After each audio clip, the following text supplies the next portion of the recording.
believe now. Usually we talk about language, confidence, and communication, but tonight is different. Tonight, we are reading stories sent by our listeners. These are not movie scripts, not fictional horror. These are real experiences. At least, that is what the senders claim. Aaron, this first mail came late last night. Does the sender mention a name? Yes, he wrote his name as Daniel, and he added one line before the story. What line? He wrote, "I don't expect you to believe me. I just want someone to know what happened." All right. I am reading Daniel's mail now. The last voice message. My name is Daniel. I live alone in a small apartment. 3 months ago, I started working night shifts from home. Most nights, I finish work around 2 in the morning. I wear headphones. The apartment stays silent. One night, while working, I heard a notification sound, a voice message, from an unknown number. I opened it. The voice sounded exactly like mine. Same tone, same breathing. It said, "Don't open the door tonight." I laughed it off. I thought it was a prank. At around 2:30, someone knocked on my door. 3 slow knocks. I asked, "Who is it?" The answer came immediately. It was my voice again. It said, "Open the door. You forgot me outside." My phone vibrated. Another voice message from the same number. It said, "If you open the door, I won't need your voice anymore." I did not open the door. I locked myself in the bathroom until morning. The knocking stopped. The next day, I checked my phone records. The voice messages were sent from my own number.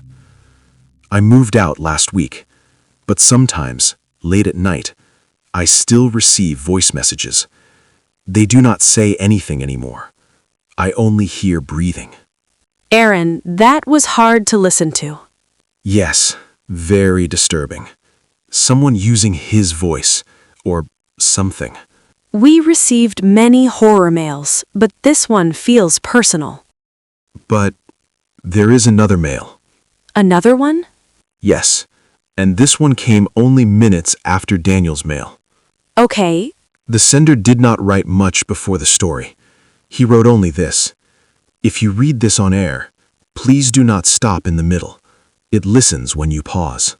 That is not comforting at all. No, it is not.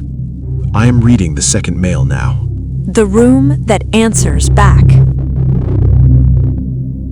My name is Ethan. What happened to me did not start suddenly. It started quietly. I moved into a rented apartment last winter. Old building, cheap rent. There was one extra room, small, no windows. The landlord said it was a storage room. The door was always closed, not locked, just closed. I do not remember ever opening it. Every night, around 1:10, I heard a sound from inside that room. It was not footsteps. It was breathing. One night, without thinking, I whispered, "Hello?" The breathing stopped. Then something whispered back, "You hear me too." The next morning, I noticed fingerprints on my bedroom mirror, on the inside, as if someone touched it from behind the glass. I stopped sleeping. The breathing started earlier every night.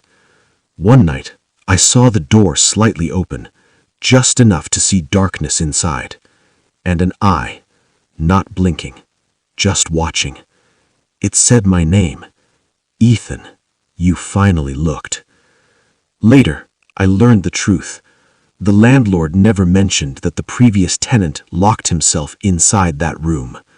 The room was sealed, not for storage. I packed my bags that night. Before leaving, I heard the door open fully behind me. The breathing stopped. Something whispered, "Thank you for letting me out." I'm not writing this from that apartment. I'm writing this from my new place, because last night I heard breathing again, but this time It was inside my room. So, maybe it doesn't stay in rooms. Maybe it follows the one who listens. To everyone listening tonight, lock your doors. And if you hear breathing where no one should be, do not answer. This was the English podcast. Good night.